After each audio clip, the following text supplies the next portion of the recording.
Ir-rata ta' mwiet mill-kanċer naqset sew fl-aħħar 30 sena, riżultat ta' titjib sinifikanti kemm fil-prevenzjoni u d-dijanjosi kif ukoll fit-titjib tal-kura u l-odda xjentifika.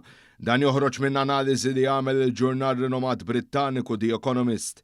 Li fil-ħarġa tiegħu ta' tnejn irrapporta kif il-kanċer ilu snin twal jitqies fost l-aktar mar terminali u kull sena madwar 10 miljun persuna jmutu b'xi forma jew oħra tiegħu. Ingħad kif avolja l-popolazzjoni tad-dinja t-tixjieħ u l-att ta' każi żdiedu, dan mhuwiex meqjus bħala sinjal ta' allarm. Fil-fatt The Economist sab li meta jitneħħa l-effett tal-età u l-popolazzjoni jidher ċar li l-marda llum ferm aktar ikkontrollata milli kienet snin ilu u aktar persuni affettwati qed jirnexxielhom ifiequ f'diversi ċirkostanzi. Skont il-ġurnal l-akbar suċċess jirriżulta minn tnaqqis fit-tepjib li hu responsabbli għal madwar 85% tal-każijiet ta' kanċer fil-pulmun. Kampanji edukattivi u regolamenti aktar stretti waslu għal tnaqqis fil-vizzju fl-aħħar diċenji.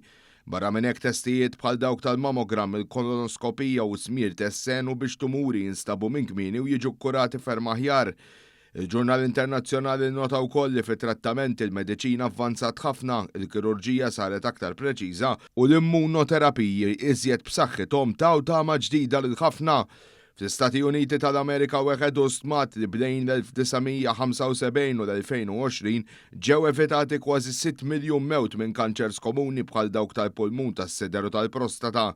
The Economist wera wkoll kif fost l-aktar passi rivoluzzjonarji kien hemm l-introduzzjoni tal-vaċċin tal-HPV, il-virus li jikkawża l-kanċer ċervikali. Fl-Ingilterra l-każi fost in-nisa ta' etajiet żgħar naqsu b'90% wara li rċevew il-vaċċin fl-adolescenza. Illum ix-xjenzati qed isegwu l-istess mudell għal tipi oħrajn ta' kanċer filwaqt li għaddejjin b'testijiet fuq vaċċini preventivi għal kanċer tas-sider, tal-musrana u anke tal-pulmun. Minn barra hekk qed jiġu żviluppati testijiet sempliċi permezz tan-nifs, id-demm jew l-urina li jistgħu jibqgħu ibassru riski għal persuni mill-ġenetika. L-arfin ġenetiku qed jagħti ħjiel prezzjuż bħal pereżempju f'nisa li jkunu riskju għoli ħafna l-kanċer tas-sider u allura jistgħu jiġu monitorjati aktar mill-qrib u jingħataw kura preventiva.